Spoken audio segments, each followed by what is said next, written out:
comment sécuriser en fait les propriétaires bailleurs qui craignent des impayés de loyer et qui ne sont pas forcément des investisseurs fortunés. Acheter un petit logement pour le mettre en location, ça peut être un complément de revenu, ça peut être pour en profiter plus tard au moment de la retraite. Comment on fait? Moi, je pense que le nœud aujourd'hui des blocages dans le parc locatif, c'est la sécurisation des propriétaires bailleurs.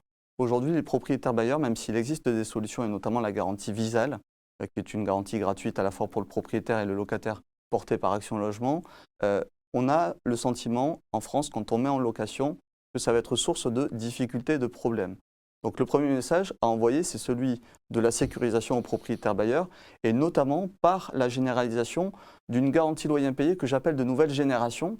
C'est-à-dire que le problème de la GLI qui existe depuis 40 ans, c'est à la fois, elle est très discriminante, c'est-à-dire qu'on n'accepte pas des personnes en CDD, en intérim, des freelance, des profils qui se multiplient.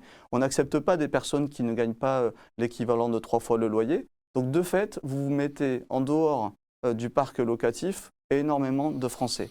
Et donc je crois, et c'est le travail que j'ai réalisé à la fois avec les professionnels de l'immobilier et les assureurs, pour que de nouveaux produits assurantiels puissent venir répondre aux besoins de tous ces Français qui jusqu'à présent ne rentraient pas dans les cases et qui méritent tout autant de pouvoir accéder au logement avec le seul critère qui doit nous guider, c'est la capacité réelle des personnes à payer leur loyer. Et ça ne dépend pas que du statut ou que du niveau du salaire.